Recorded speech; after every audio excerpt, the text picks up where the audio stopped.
à tous, j'espère que vous allez bien. Nous voici aujourd'hui pour une nouvelle vidéo d'achat récent. Je n'ai pas fait de vidéo le mois dernier parce que je n'ai pas eu trop de temps pour moi, encore désolé. Aujourd'hui je vais vous présenter mes quelques petits achats récents. Donc il n'y en a pas beaucoup, mais il y a quand même de quoi. Donc comme d'habitude il y aura du DVD, du Blu-ray et du 4K. Il n'y a que du neuf, j'ai pas d'occasion cette fois-ci. Et on va commencer donc par un petit coffret DVD. Donc j'ai profité des soldes à Leclerc en début d'année là. Et je me suis pris un petit coffret Belmondo. Donc il y a un film que j'avais déjà mais deux que je n'avais pas. C'est un petit film. Donc on a Un singe en hiver, donc avec Jean Gabin. Petite comédie dramatique très très sympathique. Il y a 100 000 dollars au soleil que lui, je le possède déjà en Blu-ray, mais bon, c'est pas grave. Et Le Cerveau, qui est un film de Gérard Houry, si je me souviens bien, qui est un film que j'adore, je sais pas pourquoi, ce film me fait toujours marrer. Donc voilà, petit coffret, voilà, trois petits films très sympas. C'est du bon cinéma français, personnellement, hein, ça c'est le genre de cinéma que j'aime bien. Je trouve qu'aujourd'hui, en France, le cinéma c'est plus trop ce que c'était, hein. Ensuite, nous avons un petit coffret Blu-ray, donc également acheté lors des soldes. Là, c'est pareil, j'en avais déjà un sur deux, mais bon, c'est pas très grave, hein, vu le prix que ça a coûté, hein. C'est Insaisissable, donc 1 et 2. Donc j'avais déjà le 1. J'aime bien le film personnellement. C'est assez bien fait. C'est réalisé par un Français d'ailleurs, le premier, à savoir Louis Leterrier.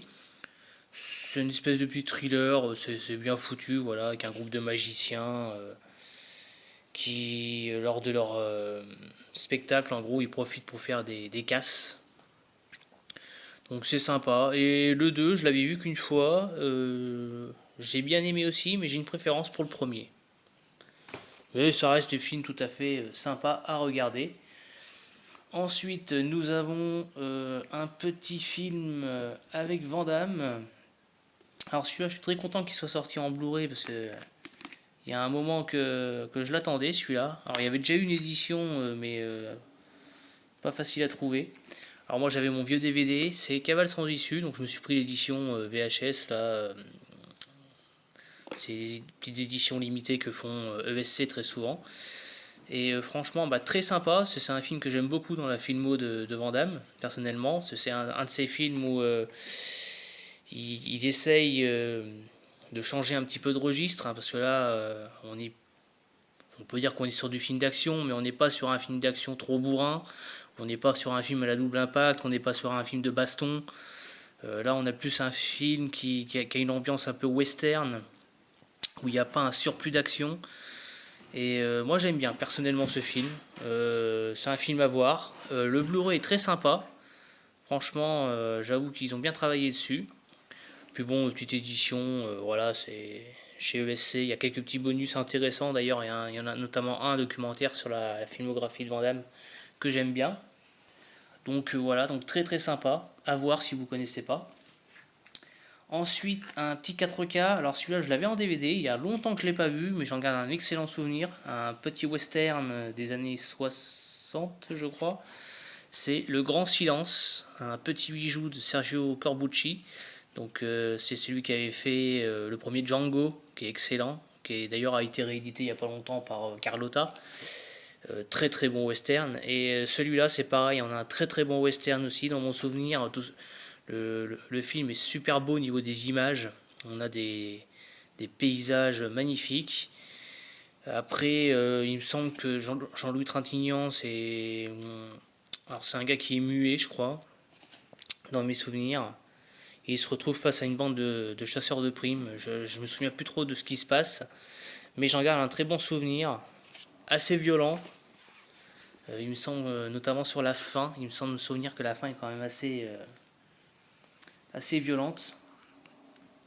Ensuite, nous avons du Marvel. Alors, c'est les derniers Marvel en date, hein, de toute façon, hein. Donc, on a Les Éternels, que je me suis acheté. Le film, je ne l'avais pas vu quand je l'ai acheté. Je l'ai vu là très récemment. Je l'ai trouvé plutôt sympa. Alors le steelbook est sympathique, mais bon, quand on enlève le petit fourreau, bon, l'impression est correcte, hein, mais voilà, je trouve qu'ils sont pas trop foulés quand même niveau du. Voilà, ils ont pas trop bossé, je trouve, dessus. Après, le film est pas mal en soi. Ça change un peu de ce qu'on voit en général chez les Marvel. Donc très appréciable. Ensuite, un autre Marvel, celui-là je l'avais trouvé vraiment très sympa, c'est Shang-Chi. Donc pareil, hein, petite édition steelbook très sympa. Là par contre pour le coup ils ont fait un steelbook très bon, avec le titre qui est embossé ou débossé, je sais plus comment on dit. Mais pareil, un petit Marvel très sympa, hein, qui est à voir. Avec un film, quand on regarde la façon dont c'est fait, ça fait très film asiatique, hein. Donc c'est vraiment sympa, je trouve. Et puis bon, en plus, ça nous permet de découvrir des nouveaux personnages. Et j'avoue que le personnage de Shang-Chi est intéressant. Donc hâte de voir ce que ça donnera pour la suite. Ensuite, le petit Resident Evil, bienvenue à Raccoon City. Alors celui-là, je l'ai acheté, donc il était pas très cher dans mon Leclerc. Ils avaient fait une bonne réduction dessus. Ah merde. Alors le film, je l'ai revu, je l'avais déjà vu une fois.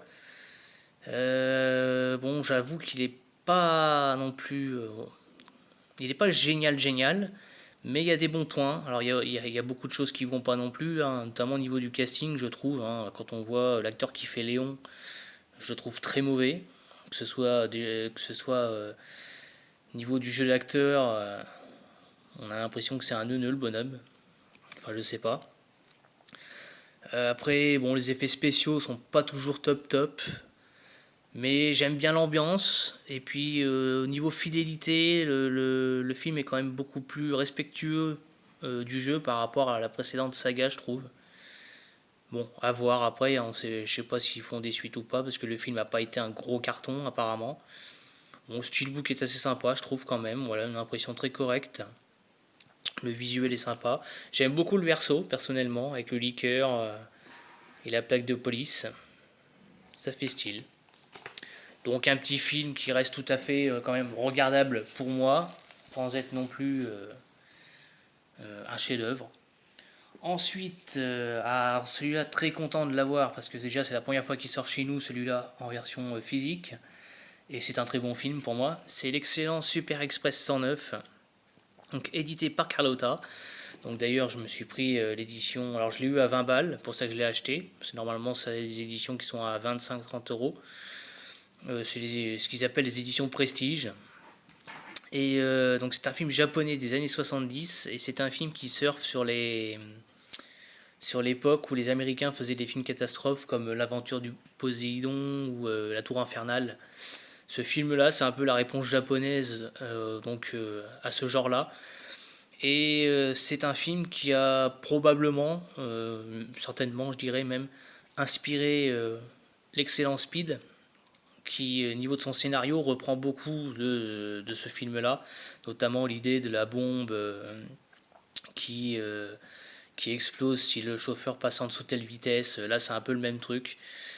Sauf que là, on a un film qui mélange le côté catastrophe, le côté drame social. Et franchement, c'est un très bon film. Il faut que je me le revoie. Alors en plus, on a le droit à la version intégrale, ça fait plaisir. Ils ont quand même mis le montage français, qui est vachement plus court, hein, parce que le montage français, je crois qu'il dure 1h45, alors que la version intégrale, 2h30. Mais la version intégrale n'est pas en VF. Donc pour ceux qui sont VF, c'est dommage. Mais c'est un film que je vous conseille, si vraiment vous cherchez un bon petit film catastrophe, je vous le conseille. Et pour terminer cette vidéo, donc là on a un gros achat, hein. Donc petit coffret, l'intégrale donc des Mad Max en édition 4K. Alors, Warner a fait comme pour le Monsterverse, donc ils nous ont fait un petit fourreau un peu en ferraille là, qui est plutôt sympa d'ailleurs, je trouve. Quand on regarde le fourreau, donc là on a Mad Max 3. Voilà, les visuels sont plutôt pas mal, je trouve. Ils sont bien choisis. Voilà. Là, on a le visuel du 2. Et ils ont mis donc à l'intérieur donc les 4 films. Et comme dans le Monsterverse, on a un petit code couleur, on va dire. Par contre, je trouve que les steelbooks sont un peu moins réussis que ceux qu'ils avaient fait dans le Monsterverse. Ou quand on regarde les steelbooks, bon, on va dire qu'ils sont sympas quand même, hein, voilà, il y a un petit côté sympa. Après, bon, ils se sont pas trop foulés par contre pour les artworks à l'intérieur, parce qu'on a juste un petit texte à chaque fois, donc ça c'est un peu dommage. Voilà. Mais là où je suis un peu déçu, moi, au niveau de l'impression, c'est que quand on regarde bien de près, bon, l'impression, je la trouve pas faux folle en fait, malheureusement. Mais en revanche, les copies 4K sont très bonnes. Pour les trois premiers surtout, bon, le 4 on l'avait déjà, donc lui en 4K il est déjà extra. Et les trois premiers par contre en revanche je trouve que en termes de qualité, niveau image, c'est du très très bon. Et les trois films ont vraiment bénéficié d'un bon travail. Et niveau audio, le 2 et le 3 notamment ont des pistes, je crois que c'est des Dolby Atmos, un Dolby 3HD, qui sont vachement pétaradantes. Et j'ai eu vraiment plaisir à revoir les trois films, personnellement. Le 1 qui est quand même, voilà, ça reste le premier de la saga, c'est un très très bon film. Le 2 qui est juste excellent. Le 3, bon, c'est le moins bon, mais il reste regardable. Et le 4 que j'adore, hein, personnellement, pour moi le 4 c'est peut-être celui que je préfère. Mais j'avoue que le 2 est quand même génial, sachant que je pense que le 2 a servi quand même d'inspiration pour le 4, parce qu'il y a quand même pas mal de petites références dans le 4 par rapport au 2. Donc un achat dont je reste quand même très content, même si les steelbooks sont pas non plus grandioses, hein, voilà, bon, on est quand même sur du steelbook sympa, hein, qu'on se le dise. Mais on n'est pas... ils auraient pu faire un travail plus poussé, quoi. Mais bon, j'aime bien l'idée, et ça reste quand même globalement un coffret très sympa. Et puis on a quand même 4 films, bon, notamment 3 qui sont très bons, et un peu moins bon. Mais voilà. Donc voilà pour aujourd'hui. Donc bah, je vous dis à bientôt pour une prochaine vidéo, et d'ici là, bah, portez-vous bien. Bye bye.